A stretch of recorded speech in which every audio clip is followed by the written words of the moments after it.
Donc notre présence autour de ce monument dans le cadre de Pierre en Lumière, qui est un festival normand sur le patrimoine, est particulièrement valorisée parce que nous sommes tout proches du 80e anniversaire de l'appel du général de Gaulle, du débarquement, et du 84e anniversaire de l'appel du général de Gaulle. Cet appel, c'est un élan patriotique dans une France qui est sous le choc d'un désastre inconcevable. Certaines et certains avaient déjà pris leur décision. D'autres, à l'écoute du message du général, verront se confirmer leur souhait de poursuivre la lutte.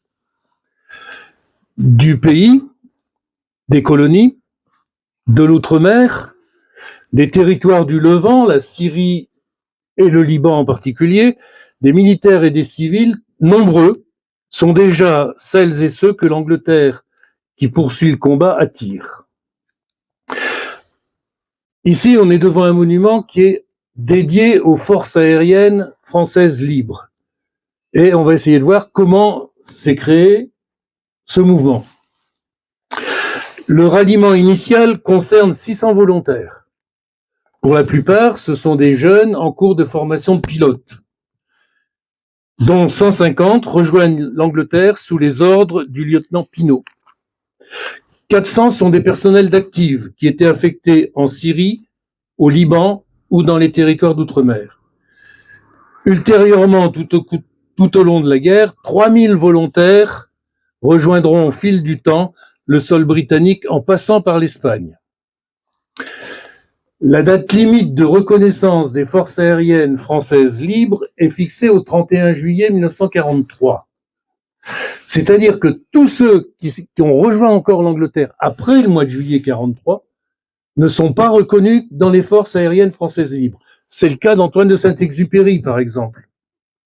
Il est arrivé fin 1943, il n'est pas dans les forces aériennes françaises libres. Il a péri en Méditerranée, on n'a jamais retrouvé son corps, son nom n'est pas sur le monument. Le général de Gaulle décide que les forces aériennes françaises libres seront des unités purement françaises, même si au début certains personnels s'engageront à titre français dans les unités de la Royal Air Force. Cette mesure perdurera et des membres des forces aériennes françaises libres commanderont des escadrons et même des escadres de la Royal Air Force. Un accord permettra l'entraînement dans la RAF de centaines de jeunes Français. Les premiers compagnons de la Libération sont les membres de l'équipage du capitaine de Vendeuvre, les lieutenants Veille, Berger et Duplessis, abattus par la DCA espagnole le 20 juin 1940, lorsqu'ils rejoignaient Gibraltar. À compter du 1er août 1940, 13 pilotes français participent à la bataille d'Angleterre. 10 d'entre eux seront ultérieurement abattus. Entre 1940 et 1942, plusieurs unités des forces aériennes françaises libres combattent au Moyen-Orient aux côtés des Britanniques, particulièrement en Syrie et en Égypte. La deuxième escadre de chasse française participe à la bataille de Tobrouk, au cours de laquelle 16 avions ennemis sont abattus. Elle est la première unité des forces françaises libres à être faite compagnon de la Libération. Dans le même temps, les unités Menace et Topic quittent l'Angleterre. Elles échouent à rallier le Dakar et remontent vers le Moyen-Orient en appui de la colonne du général Leclerc, notamment pour la prise de Koufra. Et là, on peut faire un petit aparté sur Koufra.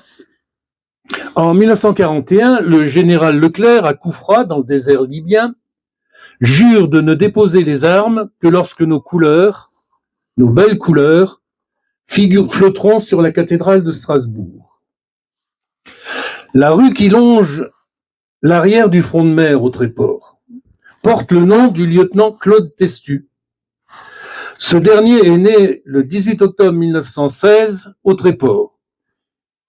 Et, ce qui est très curieux, il était méhariste dans la 2e compagnie saharienne des Hadjer, dans la 2e division blindée du général Leclerc. Il a donc participé au serment de Koufra, il l'a entendu. Malheureusement, 3 jours après, il est mort pour la France au champ d'honneur à Cerdeles en Libye le 3 mars 1943. Il a reçu la Croix de guerre 1939-1940 et la Légion d'honneur. C'était le fils de Léopold Testu, qui était maire du Tréport entre 41 et 44. Et monsieur Testu a réussi à faire revenir le corps de son fils, qui a été enterré au cimetière du Tréport le 15 septembre 1966. On revient aux forces aériennes françaises libres. 32 pilotes du groupe de chasse Île-de-France participent à l'opération de Dieppe en 1942, ainsi qu'une vingtaine de pilotes servant dans les unités de la RAF. Ils effectuent 2 missions dans la journée. Les pilotes français sont abattus, dont le commandant Fayolle, le sergent Alna Dufrété, qui s'était évadé de France avec son avion personnel, le 15 novembre 40, l'adjudant Lecointre, le sergent-chef Villebout, le sergent Darbin du groupe de chasse Alsace, le lieutenant Scheidauer et l'adjudant Van Wimmersch du 174e escadron. Ils sont abattus et faits prisonniers. Le premier sera exécuté lors d'une évasion. Le second réussira à s'évader et rejoindra la résistance italienne.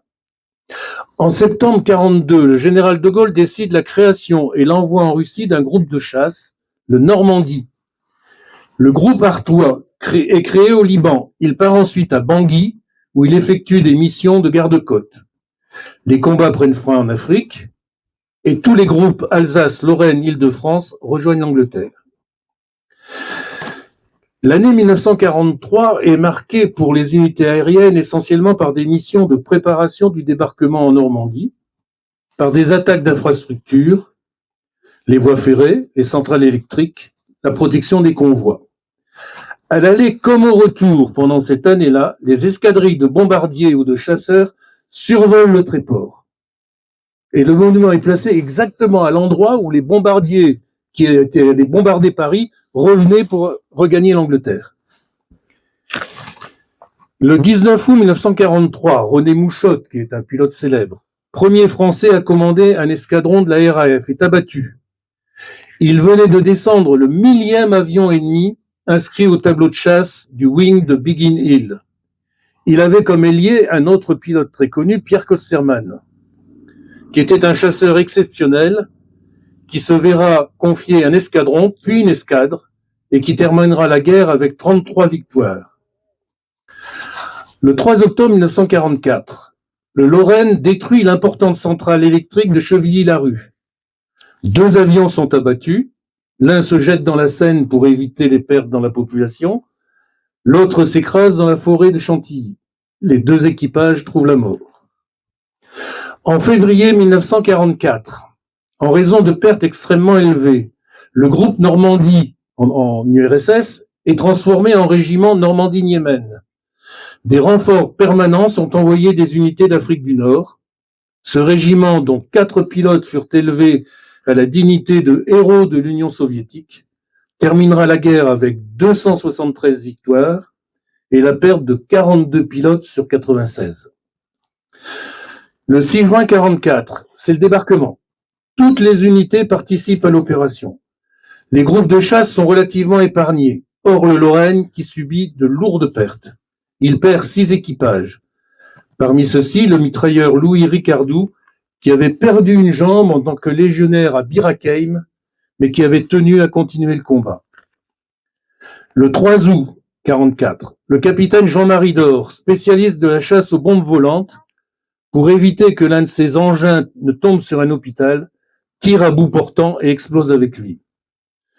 Le Lorraine participe à l'anéantissement de l'armée von Klug sur les quais de la Seine à Rouen, au cours d'une mission de nuit et une de jour à très basse altitude.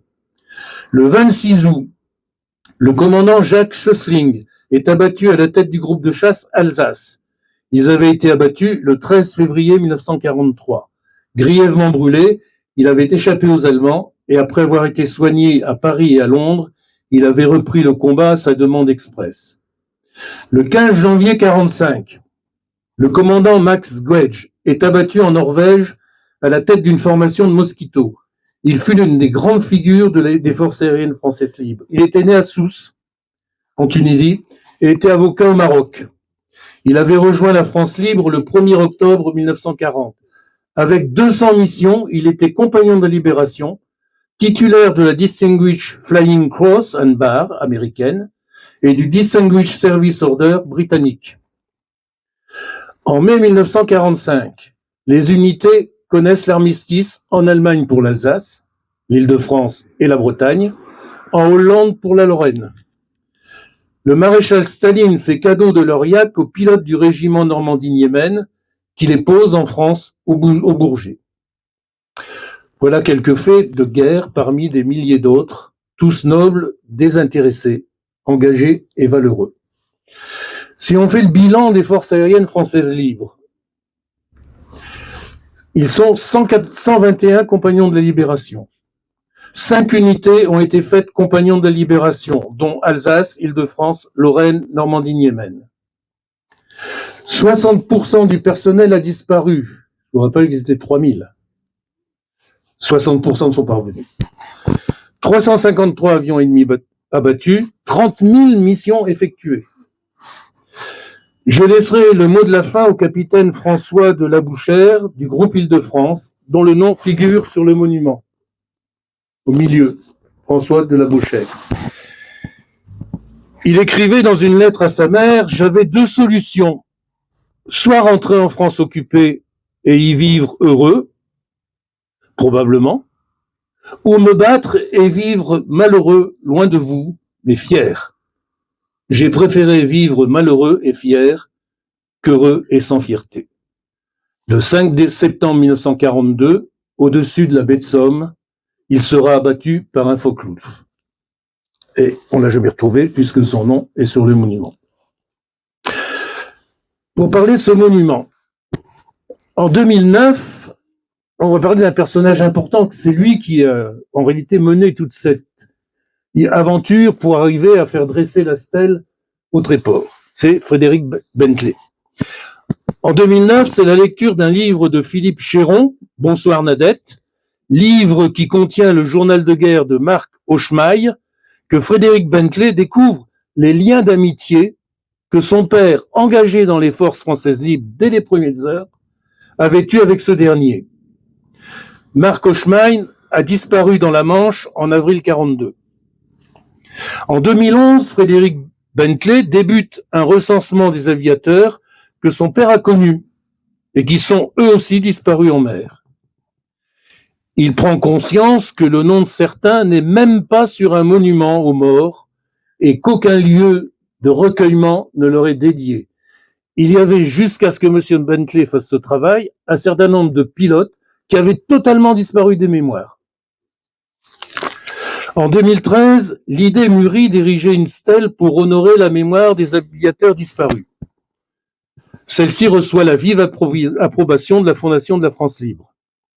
En 2016, le projet est arrêté et en 2017, Frédéric Bentley et Jean-Pierre Fitamen créent l'association pour la mémoire des forces aériennes françaises libres. Le président d'honneur est M. Bernard Delécluse, pilote vétéran des forces aériennes françaises libres. Débute alors la collecte des noms auprès des familles et des archives militaires pour établir la liste complète des membres des forces disparues et reconnus français libres pour avoir répondu à l'appel du général de Gaulle. En 2018, la recherche d'un lieu d'accueil se porte vers une ville côtière du nord de la France, région dans laquelle le plus grand nombre d'aviateurs avaient disparu en Manche ou en mer du Nord. Laurent Jacques, maire du Tréport, reçoit la proposition avec enthousiasme. Plusieurs lieux sont envisagés dans la ville, mais toujours dans la partie haute. Et le conseil municipal donne son accord pour l'implantation de la stèle, ici, au bord de la falaise, face à la mer où un certain nombre reposent. C'est aussi dans ce ciel que passaient les escadrilles alliées revenant des bombardements et des missions en France ou en Allemagne. En 2019, le nombre des contacts pour l'établissement de la liste des pilotes disparus dépasse les 130. L'entreprise Parazzi et Gallier, implantée à Montville, en Seine-Maritime, est retenue pour la réalisation de la stèle. Les services techniques de la ville débutent les travaux d'aménagement, restructuration du parking et réalisation des fondements du monument. En 2020, 123 noms seront inscrits sur la stèle.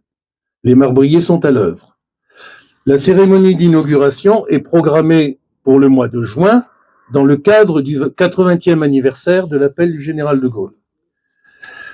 Les mesures de contraintes sanitaires imposées par la pandémie du Covid-19, renouvelées en 2021, conduiront à l'inauguration le samedi 25 juin 2022. Celle-ci se fera en présence de nombreuses familles, parfois venues de fort loin. Nous avons eu des Australiens, des Vietnamiens, des représentants du ministère des Armées, de l'armée de l'air et de l'espace, des ambassades du Royaume-Uni, du Canada, entre autres. Voilà pourquoi nous avons un monument au Tréport. Je vous remercie.